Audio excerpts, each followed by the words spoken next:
Account पे आएंगे Amazon seller centre पे, आपने यहाँ पे आना है सर्च के अंदर आपने लिख देना है कैलकुलेटर आके, ठीक है, ओके कैलकुलेटर। यहाँ पे इसको एंटर करेंगे और आपके सामने जो है रिजल्ट आ जाएगा, पहला रेवेन्यू कैलकुलेटर, ठीक है, आपने इस पे क्लिक करना है ओके रेवेन्यू कैलकुलेटर के नाम से। और उसके बाद आपने ये पहला जो लिखा हुआ है ये जिसके नीचे अंडरलाइन आ रही है इस पे क्लिक कर देना है, ठीक है, रेवेन्यू जी कैलकुलेटर। तो आपके सामने ये पेज खुल जाएगा रेवेन्यू कैलकुलेटर का। अब ये बेसिकली क्या होता है, आपको रियल टाइम कॉस्ट दिखाता है आपकी कि एट द एंड आपको मिल कितना रहा है अगर आप वो प्रोडक्ट सेल करते हैं। अब जैसे हम ये प्रोडक्ट लेते हैं, ठीक है, हुडी है और 45 रियल की, ये ब्रांड है, लेकिन मैं सिर्फ इसके एज एग्जांपल दे रहा हूँ कि हमें अगर रेवेन्यू कैलकुलेटर में डालेंगे तो एट द एंड कितना मिलेगा। आपने एसएन को जो है वो यहाँ से कॉपी करना है और रेवेन्यू कैलकुलेटर पे आना है और यहाँ पे आके उसको पेस्ट कर देना है, ठीक है। ओके मार्केट प्लेस देखिए स्टोर लिखा हुआ है, जिधर जितने इनके स्टोर्स अवेलेबल है वो सारे यहाँ पे लिखे आ रहे हैं, यूई का हो गया, इंडिया का हो गया, नीदरलैंड, पोलैंड, इजिप्ट वगैरह सब, ठीक है। तो अगर आप दूसरी कंट्री या किसी कंट्री में सेल करते हैं तो आप एक ही स्टोर से सबकी प्राइसिंग निकाल सकते हैं उसका एसएन से कॉपी करके। अब जब मैंने एसएन कॉपी कर दिया, अब मैं क्लिक करूंगा सर्च के ऊपर। जब एसएन कॉपी कर दिया, अब जब मैंने सर्च किया इसके ऊपर तो आपके सामने देखिए क्या लिखा है कि अमेजन फीस कितनी है इसकी, 4.50। उसके बाद आपकी फुलफिलमेंट कॉस्ट अमेजन फीस, जिसमें कि रेफरल फीस हो गई या और फीस, जैसे रेफरल फीस हो गई और क्लोजिंग फी हो गई या वेरिएबल फी। रेफरल फीस अमेजन लेता है बिकॉज क्योंकि वो उसके अंदर आपकी रेफर भी करता है कस्टमर्स को ताकि वो उससे परचेज करें, ठीक है, तो वो आपसे चार्ज करता है रेफरल फीस। उसके बाद जो चीज आती है वो आती है फुलफिलमेंट कॉस्ट।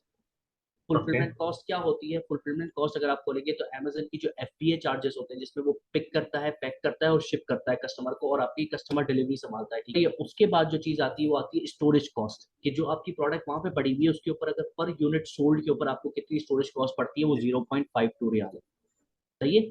अब 45 की प्रोडक्ट है, अब ये सारी फीसेस कट जाएंगी उसके अंदर से और एट दी एंड जो आपके पास बच रहा है वो बच रहा है 34.98 रियाल। आपके पास 34.98 रियाल बच रहा है।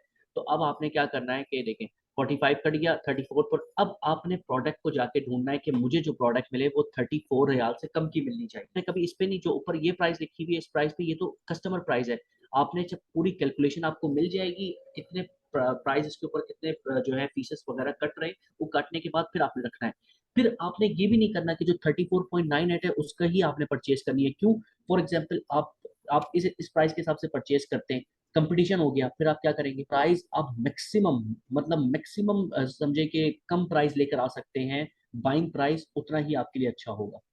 आपने ये नहीं देखना ओके मुझे 10 साल कम पड़ा है, अच्छा बहुत अच्छी प्रोडक्ट नहीं, अगर आपको मतलब 1 रियाल की प्रोडक्ट मिल जाए ना तो बेहतर है आपके लिए कि आप कंपटीशन इजीली कर पाएंगे। तो अब फॉर एग्जांपल 34 हो गया, आप कहते हैं मैं कंपटीशन के भी अलग से 2 रियाल रख लेता हूँ, तो एट दी एंड आपके पास जो बच रहा है वो 32, अगर समझ लें इसको 32 रियाल की आपको ये प्रोडक्ट पड़ रही है, अमेजन पे ही आपको मिलेंगे।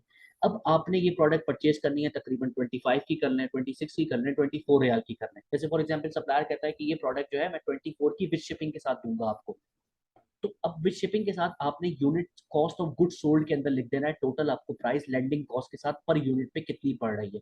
फॉर एग्जाम्पल यही प्रोडक्ट अगर आपको पड़ती है 24 रियाल की, तो आपको कितना फायदा हो रहा है इस जी प्रोडक्ट के ऊपर, 24.39% का मार्जिन निकल रहा है।